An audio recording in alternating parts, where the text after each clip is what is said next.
Hey, what's up, Nerd fam? It's your boy Gashawn. I want to welcome you to Into the Nerd. Today, we're talking about Daredevil Born Again, the first 3 episodes at least. So if you haven't seen that, spoiler. And a lot of this stuff will probably still be relevant in case you see the 4th episode by the time you see this video. Either way, this series so far is solid, it's enjoyable, and it's coherent. Those are 3 things that we haven't been able to say pretty much about anything that's been Marvel and Disney Plus related for years, at least in my opinion. You might like some of the other stuff, but that's really what it is. But Secret Invasion and Agatha, I mean, come on. You know, I say more. Either way, I'm glad. I know a lot of people were worried, especially because the first iteration of this was going to be so far off from whatever we're getting right now. They did some reshoots and they brought a lot of like the cast back from the Netflix series. Not really any of the creative team though, but a lot of the people who are in it. Cool, and I love that. So there were a couple things that I wanted to make sure, okay, hey, what's the dynamic about when it comes to the cast? What's the story? And of course, for me personally, what are the fight scenes like? Because that's something for me now. That's something that I'll comment on. You may or may not agree with what I say about that, but that's just like a personal thing for me. So let's get right to it. As far as that first episode, you know, that first couple of like 10 minutes when obviously Foggy dies, we get it. It's supposed to be something really, really impactful. And then that also ends with Karen being estranged because of how Matt reacts to everything. I'm not sure if removing them, which is pretty much part of the heart and soul of the show, so early and then replacing them with people who don't really give the same type of thing, I don't know if that was the right choice. I guess we will see, giving it a chance, because right now I cannot make a judgment of the entire show. I can only make judgment of what I'm seeing so far. And so far, while Cherry and I don't know why I'm forgetting the young lady who's now like the partner with Matt right now, while not bad, they definitely don't replace that energy. But we'll see, because maybe they'll grow and there'll be some other stuff. So I want to give them a chance when it comes to that. The first fight scene when they're inside the bar, wasn't a huge fan of it. Not because I didn't think that it made sense, but because the weird CGI smoke. And one thing about choreography when it comes to fighting, if you're going to do a wide shot, the reason why is because you want everybody to see the action. And I think they could have done it all without the smoke, right? And just done their fight all over and still had Bullseye, you know, hurting people in between. It still could have done that same thing. But the smoke just kind of seemed unnecessary as aesthetic. But it was like, okay, right? Also, what is it for? Because it's not like Matt is using that to see anyway. It didn't really affect his ability to fight, right? And I'm sure Bullseye already knows that, I'm guessing, right? So it didn't really make sense. It was really more of like an aesthetic choice versus actually being applicable. But when they went upstairs and they were like beating the crap out of each other, that was cool. And the whole visceral nature of him throwing him off that was cool. So not terrible, but just some minor things would have made that really, really cool for me. That's just me, though. That doesn't necessarily have to be for you. I'm a stickler for little things like that when it comes to fight scenes. Beyond that, when it comes to Kingpin, we love Vincent D'Onofrio. He is an excellent actor. He really makes this his own. But unfortunately, we are in a place where we're coming behind Hawkeye and Echo, and he has to kind of deal with that as well. And I'll say this much.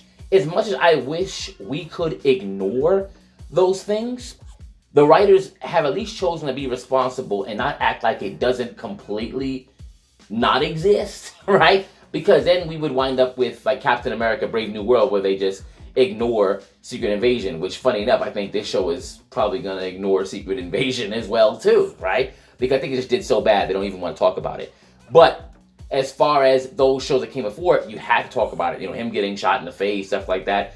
Funny enough, me and my boy Taylor, we were talking about the fact that even though he doesn't have any superpowers, he behaves like someone who does, especially in this show, well, in the previous shows and stuff like that. But also, there are a lot of things about him as far as, you know, how he escaped from prison. I mean, they did imply that he escaped during the blip, but in this show would be really good for us to really see like how he really built that empire behind the scenes when we know he should have been in prison. Because if everyone is coming back and they know that he probably escaped, why wouldn't they be trying to get him back in prison? Because remember, all those people came back. So wouldn't they be going, hey, you're supposed to be in prison now. How are you going to be the mayor, right? They have to explain that stuff, and they really haven't explained it all the way. We have to really be able to talk about that, right? I do like the interactions that he has with the police, because they're like, we know who you are, and obviously he's doing things to try and get them on his side, including coercion and blackmail, right? Which makes sense for him to be able to do. Matt's scene where he's fighting the police officers that are trying to pretty much frame White Tiger or Hector Ayala as just an outright murderer. That was cool, very visceral. I do like that. It's definitely a rated R show. The way Foggy died, the way other people are getting hurt, the way Bullseye killing people, they did keep up the ultra violence. That is great, something that's a huge plus. They said they would do, and they kept their word. I like it. But on Hector Ayala right now, I actually did a whole video about Latino superheroes, and he was one of them.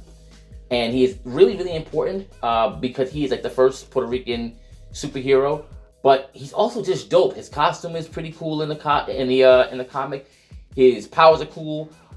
They kind of similar to Iron Fist. At one point in some iterations, the amulet that he has does come from Kunlun, like Iron Fist, which makes a lot of sense because it gives him durability and martial arts ability, which isn't touched on here.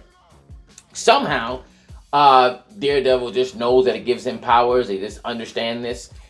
I would have loved some exposition. I'll be honest, I think that it was handled poorly because now he's gone. This whole arc about him being inside of the, being on trial for murder is straight from the comic, right?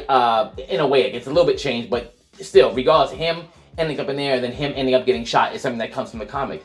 But it came on the tail end of him having adventures and him teaming up with Daredevil and doing that, and we didn't get a chance to see any of that. We saw him in the subway without his amulet fighting the police officers. Then he was on trial the whole time, and then he dies. This was a complete waste of this character, in my opinion, and no one will get a chance to. People can look him up, and that's cool. But this was a real opportunity to have him stay throughout the season, have him be another hero, establish himself, and maybe in the second, or maybe even in the second season of the Disney Plus, then do this.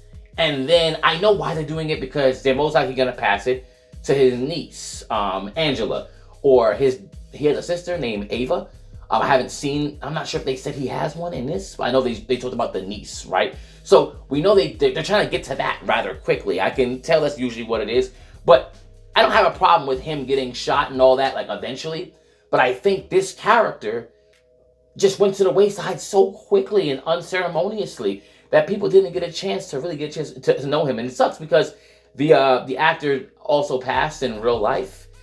And I think it would have been cool for him to have a much better legacy. Even if they had to recast in the second season, this character needed more screen time, especially alongside Daredevil, especially alongside that, so we could really get a chance to see what his abilities are and how cool he is. That's just my opinion. And the fact that they have someone who is appearing to be Punisher, because it may or may not be Punisher. Could it be somebody wearing the shield? You never know. They're wearing the body armor and all that. You never know. But I think that could be it for now.